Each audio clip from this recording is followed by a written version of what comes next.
Welcome to VoteProPot-Cast, brought to you by VoteProPot.com. Did Aurora Cannabis make a mistake by not partnering with a beverage company?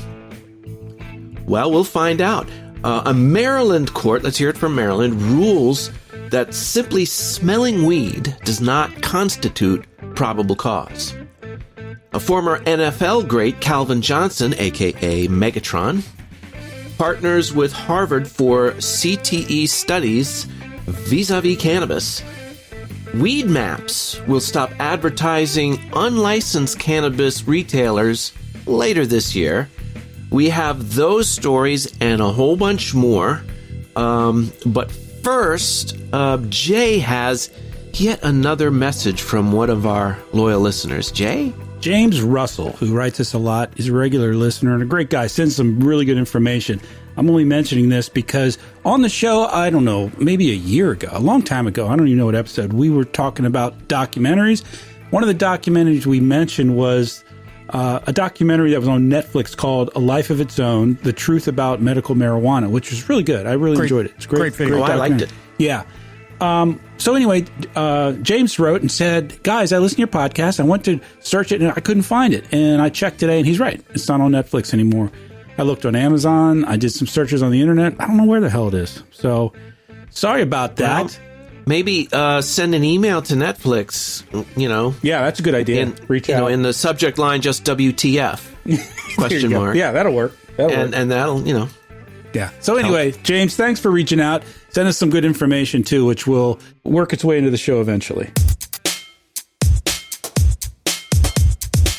We do this for fun and for your edification, not for money.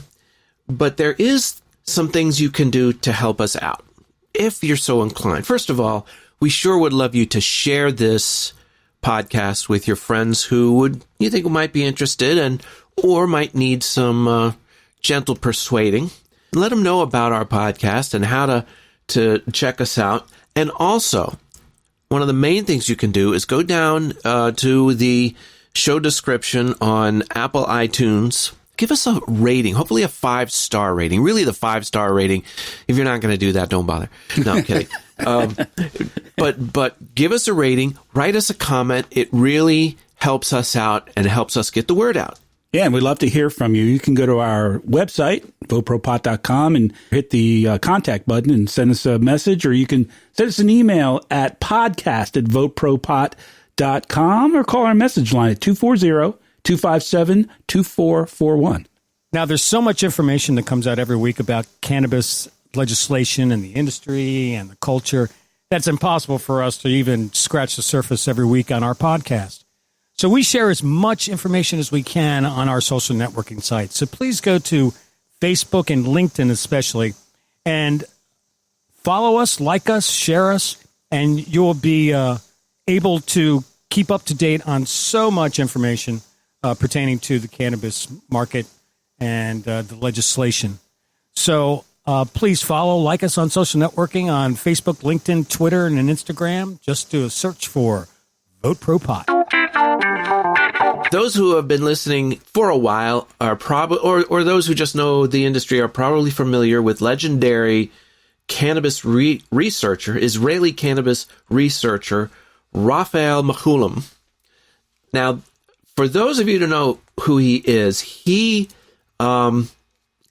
legendary. He was the fellow who in 1964, I believe, was the first one to identify and isolate the main psychoactive ingredient in cannabis, THC, tetrahydrocannabinol. He was also one of the first to isolate cannabidiol, which is CBD, and I think cannabigerol, which is CBG. So he's like legendary, the man when it comes to marijuana research, and partly due to the fact that he lives in Israel and is not subject to America's ridiculous cannabis laws, especially with regard to research. So we owe him a lot. Now, this researcher, Raphael Mechoulam, is going to be partnering with a cannabis producer out of Tel Aviv, Cannabis Limited. And they are launching a study on cannabis-based treatments for some pretty aggressive types of cancer. And leading the study will be Raphael Mechoulam, Dr. Mechoulam, who is out of the Hebrew University in Jerusalem, and he chairs Cannabis Scientific Advisory Committee. So this is, pretty impressive stuff. Yeah. And, when you consider that this is the guy who told us so much of what we know about cannabinoids and the, compounds and the makeup of cannabis. And the potential as a medicine. Well, yeah, cancer. Yeah, we're talking about cancer. And that's a big deal.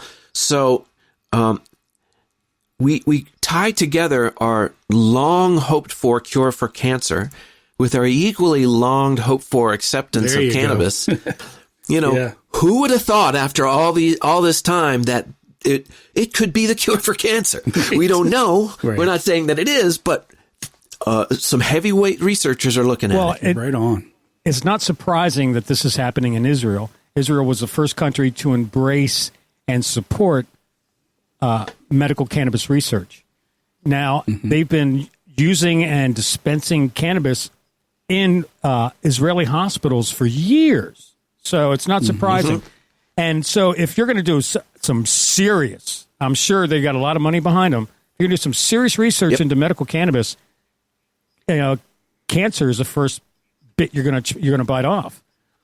We know that it helps. Yeah, they're getting corporate money. We know that it helps. Yeah, Cannabis we know Limited. that it helps with childhood epilepsy, and we've sort of figured out. Well, you just use this type of oil, and it seems to work. But with cancer, we're not really sure. Also, because there's so many different types of cancer and so many different strains, they've got to match them up. So this is the first study that should be done, and obviously someone who is as well respected, as knowledgeable as. Yeah, he is the godfather of medical marijuana. Really is. He really is. He really is. And Andrew, I think it was you pointed out at one point that because of Israel's laws, they are able to access many, many strains of cannabis, whereas even the scant medical research that's allowed in the United States, they get one strain of some craptacular marijuana from Kentucky or something. Am I right? Mississippi. And it's moldy, and it's nowhere near what they claim. Low THC. It's closer to hemp than medical marijuana. Ditchweed. But Israel has been signing deals to start exporting and importing from other countries too. So, and I know that happened. This week, Colombia was announcing they're going to start. They're signing deals to export to other countries. Canada has, Israel has, Germany has, and even there's some far eastern countries. I think Thailand and a few Asian countries are starting to warm up to the idea because the Asian countries in the Far East are really anti-marijuana. As it turns out, Aurora, which is one of the largest cannabis companies in the world, is not getting on board with this infused beverage industry. Now, other companies like Canopy Growth has partnered with the big brewer Constellation Brands. Hexo Group has a deal in place with Molson Coors of Canada. And now there was talk of Aurora partnering up with Coca-Cola. But and they even brought some personnel on board that made it look like it was imminent. But nothing's happened. And some people are saying that they might be missing the boat. Now, a spokesman from Aurora says, well, we're watching what's going on in the United States, and the infused beverage market really isn't exploding. So we're going to be careful about how we proceed. Now, the argument to that is, well, it's not a national industry. It's by state, and every manufacturer has to do it just in their own jurisdiction, and they can't scale it up to go nationally. So that kind of makes sense. Then they're saying that may not be a good indicator of how good the potential for the infused beverage industry is going to be. But I think we'll see now. Right. I mean, in which case they did not make a mistake. Well, I think they're being cautious, and I kind of see it. And when we first started this, we were saying, oh, man, vape pens are going to be the big thing. Edible is going to be huge. And I think what we're seeing is sort of maybe a return to flower, and it's not exploding the way we thought it would. Is that right? And also, there's a difference between recreational or adult use and medicinal. Now, Aurora, I think they're showing interest in doing more infused beverages that are more marketed towards medicinal products for medical marijuana. Okay. Because so many of the patients don't smoke. And the market's bigger. So Aurora now is so they're not getting into it initially. The problem with the infused beverages is the flavor. It's just sort of hard to get around the taste, and I think in today's beverage industry, taste, it's all about taste. Pretty it's important. All about flavor. Yeah, absolutely. It is to me. Well, I mean, there are certain beverages like kombucha. I can't imagine anyone particularly loves the flavor of kombucha, but it's good for you. And cheap tequila is not delicious. I'm sorry. No.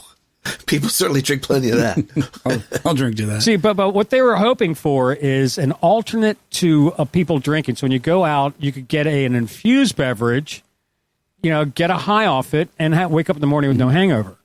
Because they're thinking this is going to be huge. So what's going to happen now, I do believe, they're just going to be watching what's going to happen in Canada. Because Canada is opening up nationally with edibles in October. So we'll see what happens there. But that makes sense. Probably a good business sense. Yeah, I think so many people smoke at home, and when they come off work, they want to relax, and they don't want to wait 2 hours. So they're going to go for vape pens and flour. Gotcha. Yeah, they want to get hit right away. So I think there's going to be a future in beverage. We'll see. I think it's going to find its niche in the areas where they're dispensing alcohol already. That's where the sales are going to be. Okay. I don't think people are going to be buying 30 packs of infused beverages and taking them home, but they're going to go out to a bar and spend $15 for an infused. That's what I was going to say. Is it going to be really expensive, Andrew? Oh yeah, already definitely. Yeah, that's what I figured. I mean, who's going to spend $15 for a bottle of infused beer or whatever it is? Well, you know what I mean? Man, you go to some of these bars now, people are saying $10 for beer anyway, or already. That's true. That's true. So I don't think that's craft beers, and especially. Also, so has Aurora commented on it? Did they say anything about it? I think that they said that they're more looking at, they're definitely going to get into it, but they're just being hesitant. They're not signing a big deal yet. Right now they're concentrating on making medicinal beverages. And the other thing about the beverage industry, and being a veteran of it, is it can be very fashionable. I can remember a day when everyone was drinking Zimas. That was the hot thing, Yeah, it was a chic drink. I remember, Andrew, you coming to my house with a 12-pack of these beers one time with a lime. It was called Corona, and I said, what the hell is that?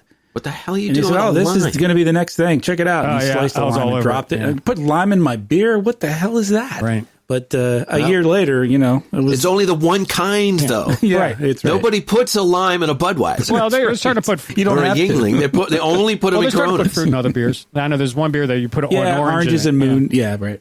But it's a fashionable industry, beverages. So I think that's going to translate. So what's the fashionable drink now? Well, I don't drink anymore, and I'm not in the business. Moscow Mules are pretty popular these days. Orange Crushes, And also right now what's really dominating are microbrews and artisanal products. Big time. IPAs but I think that's going to translate into the cannabis beverage industry, whereas the popular cannabis beverages are going to be the fashionable, cool ones. It's going to have very little to do with, where it's made, how it's made, and all that. It's just going to be what's hip. And I have to believe that with corporate R&D money behind it, they're going to find a combination of something that tastes great. Yeah, that's the key. The combination of terpenes or the combination of strains and beverage, that works. They're going to find one that works. Well, I've read several articles on companies that are out there right now just researching how to come up with a liquid additive to add to, other drinks that's tasteless. Well, they're developing water-soluble THC and CBD. So that's going to be a big changer, I think. But it's all. But you know what I think is an option. And I really haven't heard anyone say this. Everyone's saying, well, they want to come up with an infused spirits, which they can't do because they won't let you do alcohol and blend cannabis. the two, yeah. Although recent studies said that in states where adult use is legal, 64% of the people who drink alcohol also smoke cannabis. Interesting. Right, so they're already blending over. So what I think I think someone is going to do is going to be not necessarily a cocktail. Like I'm sure you might they'll have Tom Collins pre-made tasting cocktail that does not have alcohol in it but does have cannabis in it. So what the answer to that now this is what they're going to do in bars. Now at home some people might do it for home bartenders, but it's more of the craft of the cocktail. You need like a bitters or a sour mix that's infused. Mm-hmm. And that's and then you craft these delicious cocktails that have alcohol in them. A grenadine. Perfect. Yeah. I think a bitters would be easy because you really sort of mask the flavor of the cannabis with the citrus peels and the seeds and barks and everything else that you use to make bitters. Right, that earthy flavor. It's really good. So we'll see. I think it's going to be fascinating. And we've been talking about this all along. To watch, as it develops. Yep. And also something sort of as a side note, how we're talking about how the wine industry has their appellation systems where a certain product of alcohol, a certain wine variety comes from a geographic area. And growing in warehouses, that doesn't matter. But growing in a greenhouse where you're getting that geographic sun will matter. And that's a trend. So I think you're going to start seeing appellations in cannabis. And it's going to be interesting to see how that translates into the beverage, cannabis-infused beverages. So you'll be getting Napa Valley-infused cannabis beverages. Sounds delicious. Drink up. Have you guys heard of the Americans for Safe Access, ASA? They're an advocacy organization. And one of the things they do is they publish a report yearly. And what they do is they grade each state and territory in the United States with regard to their medical marijuana program. And they just came out with this year's. And it's interesting because basically you get an A, B, C, D, or F. Okay. And of course, there's a lot of Fs. You got your Texases and all those. But what's interesting is how they go about it. F Texas. No, I'm kidding. They grade on 4 categories: patients' rights and civil protections, access to medicine, the ease of navigation, and functionality, how well the system or program works. So it makes sense. Now, this year, only 2 states got an A, and they both got A minuses. And I'm going to tell you what they are. One is Oregon, which, kind of makes sense. The other one may surprise you a bit, and that's Illinois. Now, Illinois is known for having a good program, but the reason I think what took them over the edge to give them an A this year was part of their program now is for opioid patients. If you're an opioid patient in Illinois, you can go in and trade your prescription, all your pills and your prescription, and they give you on the spot a digital medical cannabis card, which you can use immediately. So in other words, if you're taking, opiates for something, you can go into the clinic, give them your prescription and your pills, and they will give you a card on the spot, and you can go get some medical marijuana to try. So that put them in the A. There's only 2 states that got A's. Wow. So that means what they're basically doing is it's like a buyback. Yeah, that's exactly you what trade it in is. your opioids, and we'll give you the weed. I don't know who came up with that in Illinois, but that's a great idea. Pretty smart. So here's what that gets an A. I say that gets also an A. Illinois is they're really stepping up to the plate when it comes to expunging records of people with exactly, and that's one of the categories. Yeah, I was going to say that. So that's probably another reason exactly why right. So now, high. for your B states, you've got 16. Your C states, you've got 12. I'm not going to read them all because I'll put this on the website. I'll put this on in our show notes.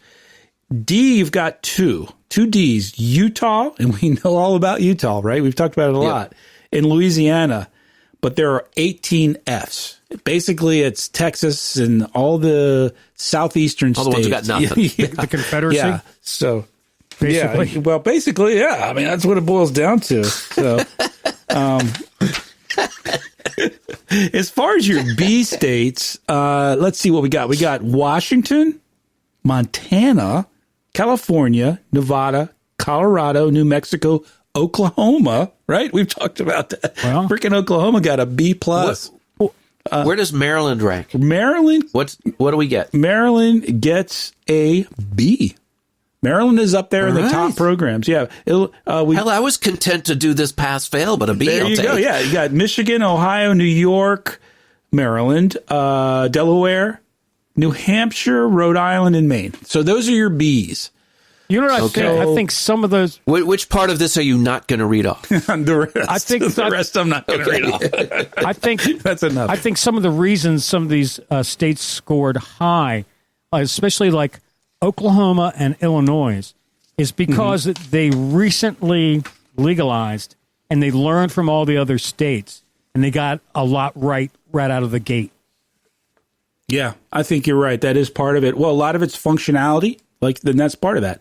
How does it work? How well does it work? And ease of navigation. The learning curve how easy wasn't is as great as it was. It wasn't crazy. In Washington, And of Oregon, course, and Colorado. access.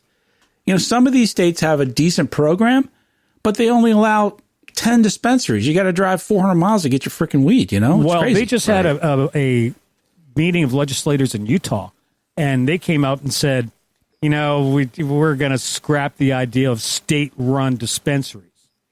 Good call. And they came back, and apparently the argument against it was so much that they even said, they capitulated, said, okay, That's great. we'll turn it over to great. the private sector, which will crush it. They'll do it so much better than a state-run. Well, again, this is the ASA, the Americans for Safe Access, and this is a report just issued. I'll put it on the show notes, a link, so you can go check it out and see where your state stands. Well, I know where our state stands. Maryland's gotten a solid B, and part of this, this may be part of the reason why. Do you guys remember Ozium? Yes. Air freshener. The air freshener. Do they still have that? Nope. I don't know. Never heard of it. Okay, because that stuff was great. We It used to worked. sell it at the. Bill and I used to work when we were in college. We worked at a head shop or a high school. Really, I thought they were high school. Imagine that. It was really a record store, but it was just an excuse for head It shop. was a record store because we were both musicians and potheads, so it was a perfect job for us. It was Record Lords on Rockville Pike, and we used to sell those. People go, what's a record store? Yeah, now for you millennials, record stores were retail establishments where you could buy music actually on a vinyl disc. Huh? Google it. It's fascinating. It is. It's amazing. But yeah, we had Ozium. Oh God, the stuff we used to sell. But if you're lighting up in Maryland, you don't need the Ozium. That's what you're getting at. Okay. It's wondering where you were going with the The Ozium. Maryland State Court of Appeals has ruled recently that merely smelling cannabis can no longer be considered grounds for a police search or an arrest.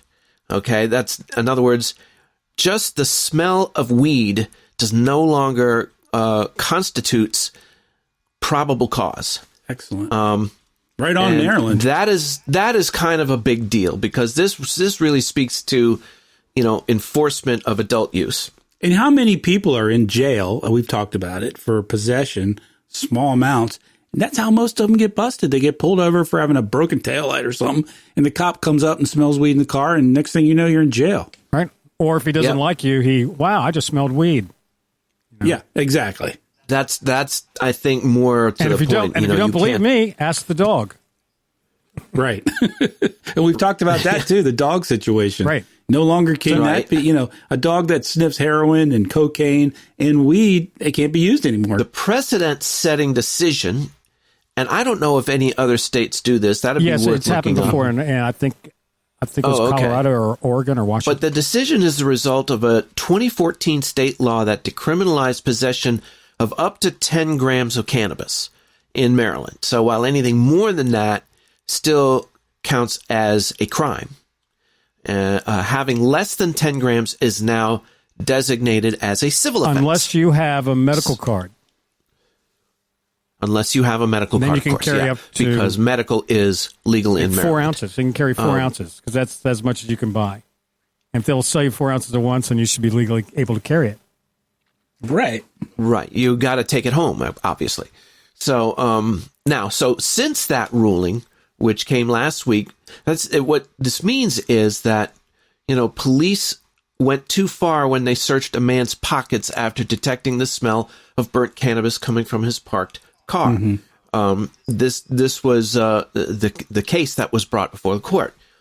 In the post-decriminalization era, the court wrote, the mere odor of marijuana coupled with possession of what is clearly less than 10 grams of marijuana, absent other circumstances, does not grant officers probable cause to effectuate an arrest and conduct a search. Way to go, Maryland. Strike a blow for individual liberty in the world of cannabis, and well done, Maryland.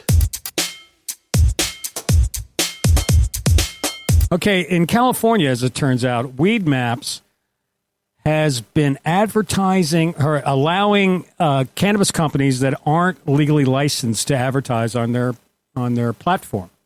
Maybe you should explain real quick what WeedMaps is. Well, WeedMaps is a social networking site that all the dispensaries are listed on, and you go there and you can find the dispensary nearest you, and you can specify searches, and they also have a system there where you can order online for either pickup or for delivery. Now, in California, that was a big deal because there was at least over 1,400 companies that were unlicensed that were delivery services. And you could go on WeedMaps and order it, and they'll deliver it to your house. But they weren't licensed, so it's illegal. Yeah, right. Now, back in March of last year, a year and a half ago, the California state government gave them a cease and desist order to do that, and they said, we're not going to do it because we're protected because for whatever reason. Maybe on First Amendment grounds or something? Like but okay. I don't know. But they kept on getting lobbied to stop what they were doing, not only by the government, but also by the industry. A lot of the legal industry is going, you're killing us here. And apparently in L.A. alone, they said the illegal market, which is 3 times the legal market, by the way, in California, it cost the city $200 million in lost tax revenues, going to the black market instead of the legal people. So even the industry and the government were saying, you got to stop doing this. You're undermining the industry. It's not good. So this week, WeedMaps came out and said that they are going to stop allowing unregistered companies to advertise on their platform, and they have to show and prove their licensing number, and they're going to put that in the advertising so the company you're working with is licensed. Now, they're trying to become more legitimate. Yeah, I guess. Now, really. Some people are saying, well, they're doing the right thing, and some people are saying they capitulated. If they want to do the right thing, they would have done it a year and a half ago. But but I think this is a perfect example of how this cannabis industry is growing and how it's just making waves. Now, WeedMaps is an unbelievably great platform. They're the number one when it comes to cannabis social networking or any kind of cannabis site. Mm-hmm. Now, Now, Andrew, WeedMaps is not doing this as a result of any legal action. Am I correct? They're just deciding to do it. There's bills pending that would force them by law to do it, but that hasn't happened. They did it voluntarily. So they're getting out in front of that, apparently. But they really. So what's happened? I'll give you an example. Here in Frederick, Maryland, G-Leaf took over the Frederick Wellness Center. It was a dispensary, and it was on its own for a while. But they really knew the medical end, but they, I think, really weren't educated or experienced in the cannabis industry. So G-Leaf came in and took over management or a partnership with them. And when they did, they closed down their website, the Wellness Center's website, because it didn't have G-Leaf on it. And they had their WeedMaps site set up. I got you. Now, it's been a while, and I went in there the other day, and I said, you guys still haven't, haven't launched your new website for the store. Are you going to, or are you just going to just stay with WeedMaps? Because I noticed when you did a search, it just took you straight to the WeedMaps page, and everything you needed. Their menu was there. You could order online. They had a that's not unlike a lot of businesses now. Don't bother with websites; they just have a Facebook page, right? Or You know, same kind of idea. Where there's... you don't need somebody to because for so many years, if you were in business, you had a website. Yeah, right. Now people don't have to. But now I think between their social networking pages and their WeedMaps page, you don't have to. And I think this is going to explode. I think a lot of dispensaries are just going to go, man, it's too much of a hassle to maintain it. Yeah. You know? I mean, look at eBay and Etsy. All these people have basically stores, and they don't need their own website. Yeah, they don't need their own websites. They just use the platform. That's interesting. Yeah. So I think WeedMap is changing their policy, whether they're doing it voluntarily or capitulating. I think at this point it doesn't really matter, just as long as they need to support the industry. They really do. Yeah. Because if the industry turned on them, it wouldn't be good for them, obviously. Yeah. But I think WeedMap is a great site. I think they're going to boom because I think they really did the right thing, and they're going to save so many people because you have to update your website every day as far as your events and your prices and your special. And then you're going to have to go to your WeedMap site and update that as well. Change that too. Right. So anybody from WeedMaps who's listening to this podcast, remember that we said very, very nice things about you. And come on the show. Yeah, can you list our podcast? Yeah. We should look into that. Do they list podcasts? We might even put the URL on our show description. What do you think, Jay? Let's do it. We'll do that. We'll talk about it. Right. No, we'll definitely put a link to them. Yeah. And does WeedMaps list podcasts? I wonder. Yeah. They should. They should list all the cannabis stuff. Hey, WeedMaps, advertising is cheap on VoteProPot. Well, we've got some news from, not really from the NFL, but kind of about the NFL. There's a company you may have heard of. It's called Primitive, and it's was started by two former Detroit Lions, Calvin Johnson and Rob Sims. The company's been pretty successful. They've been doing pretty well with it.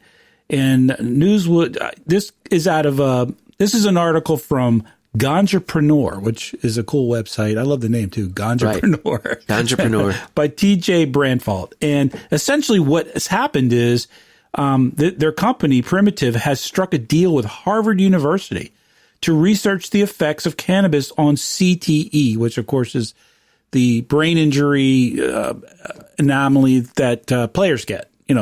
What does CTE stand for? Why would you ask me that? Because I can't pronounce it. It's chronic traumatic encephalopathy. How's that? Will that work?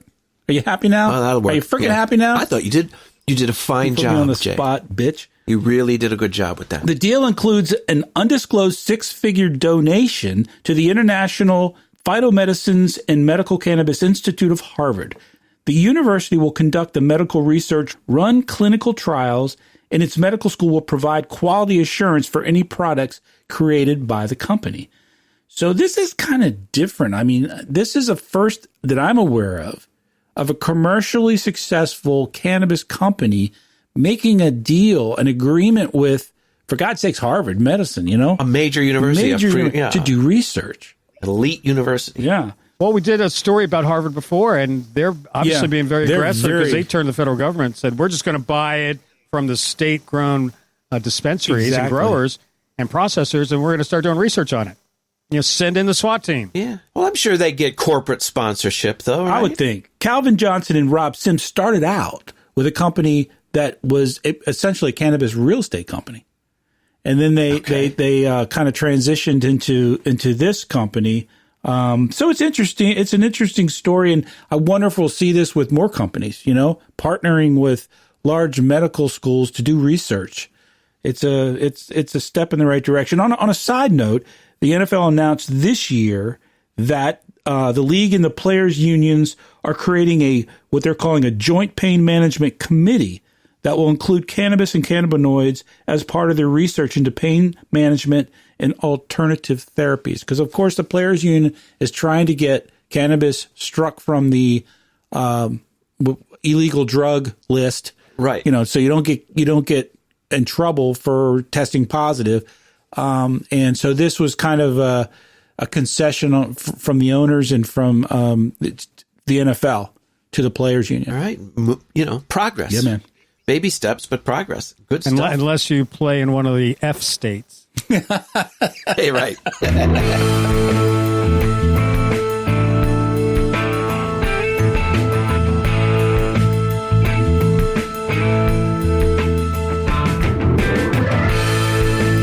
Well, folks, thank you all for being a part of our program here, and you really are the most important part. Now, of course, if there was only 3 of you out there, we'd still be here doing it, because we just do it because we love it. But the fact that our audience is growing and growing every month, and we're really happy about that. If you have enjoyed the podcast, there's a couple of things you can do that would really help us out. One is to share this with your friends, and the other is to give us a 5-star rating on Apple iTunes, Apple Podcasts, and just let us know how you feel. Send us an email at podcast@VoteProPot.com or call our message line at 240-257-2441. And please follow us on LinkedIn, Facebook, Twitter, and Instagram. Just do a search for Vote Pro Pot. Sunday afternoon, like little birds on a cable, condemning forbidden fruit, but slipping it under the table.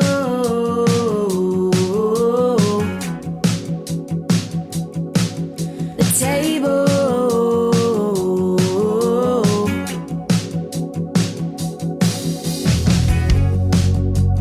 Friday after school, Daddy's out with the boys and he's sipping a gin and juice right after telling the kids that it's poison.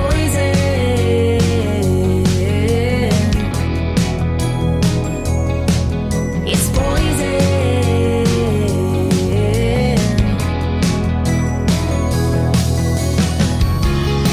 You can tell me all about it. Show me what you're trying to prove. You can build your world around it, but that doesn't make it true. He doesn't have a clue, but he's telling you where to find it. Looking for something new. Same old place that he started.